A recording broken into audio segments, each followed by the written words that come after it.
N24 देख रहे हैं आप, मैं हूं आपके साथ ब्यूटी। देखिए, बिहार विधानसभा चुनाव 2025 के मद्देनजर महागठबंधन सीट शेयरिंग को लेकर तनाव बढ़ता जा रहा है।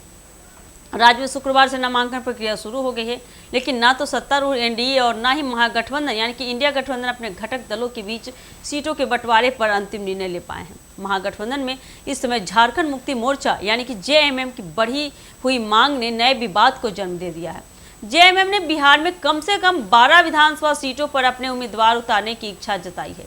यह मांग गठबंधन में नए तनाव का कारण बन गई है, क्योंकि महागठबंधन का प्रमुख दल राष्ट्रीय जनता दल यानी कि आरजेडी इस समय इस मांग को पूरी तरह स्वीकार करने के पक्ष में नहीं है। सूत्रों के अनुसार आरजेडी जेएमएम को अधिकतम 5 सीटें देने पर विचार कर रहा है। जेएमएम का ध्यान मुख्य रूप से झारखंड से सटे आदिवासी बहुल सीमावर्ती इलाकों की सीटों पर है। इसमें तारापुर, कटोरिया, मनिहारी, शाहजहां, पीरपैंती, ठाकुरगंज, बांका, रुपौली, चकाई, जमालपुर, बनमनखी और रामनगर जैसे विधानसभा क्षेत्र शामिल है।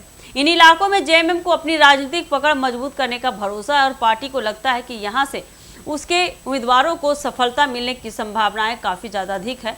जेएमएम के महासचिव विनोद कुमार पांडे ने साफ किया कि उनकी पार्टी ने अपनी मंशा गठबंधन के सभी नेताओं को अवगत करा दी है। उन्होंने यह भी कहा कि अब झारखंड के मुख्यमंत्री हेमंत सोरेन और इंडिया गठबंधन के अन्य सहयोगी दलों के बीच चर्चा के बाद ही सीटों पर अंतिम फैसला लिया जाएगा।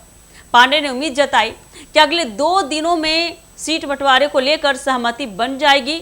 महागठबंधन में जेएमएम की इस बड़ी मांग के अलावा पहले से ही कांग्रेस, वाम दल और विकासशील इंसान पार्टी यानी कि वीआईपी भी अपने हिस्सा की अधिक से अधिक सीटों की मांग कर रहे हैं।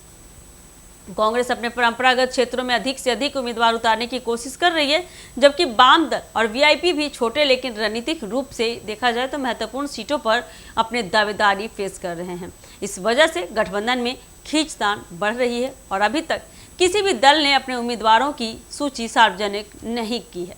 विशेषज्ञों का मानना है कि बिहार विधानसभा चुनाव में महागठबंधन की सफलता इस बात पर निर्भर करेगी कि घटक दलों के बीच सीट बंटवारा समय पर और संतुलित तरीके से हो सके। यदि जेएमएम और अन्य दलों की मांगों को लेकर जल्दी समझौता नहीं हुआ तो यह गठबंधन की कार्यक्षमता और चुनाव रणनीति पर असर डाल सकता है। एनडीए भी इसी समय अपने गठबंधन के भीतर सीट शेयरिंग को लेकर कड़ी बातचीत कर रहा है और दोनों प्रमुख गठबंधनों की रणनीति अंतिम रूप लेने में विलंब हो रहा है।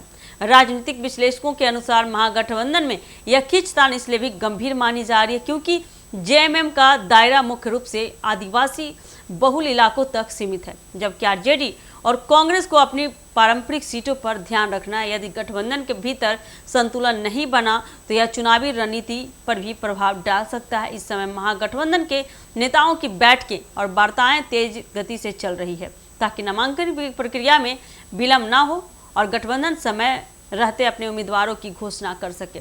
सारांश यह है कि बिहार में महागठबंधन के भीतर सीट शेयरिंग को लेकर चल रही खींचतान जेएमएम की बड़ी मांग और अन्य घटक दलों की अपेक्षाओं के कारण बढ़ गई है। अगले 1-2 दिनों में सहयोगी दलों के बीच चर्चा और सहमति के बाद ही सीटों का अंतिम बंटवारा तय हो पाएगा, जिसे महागठबंधन चुनाव में अपनी रणनीति पर काम कर सकेगी। तो आने वाले समय में देखना काफ़ी दिलचस्प होने वाला है कि आरजेडी की कौन सी मुश्किलें इससे बढ़ने वाली है। तो देखने के लिए आप जुड़े रहे हमारे 1 N24 के साथ। धन्यवाद।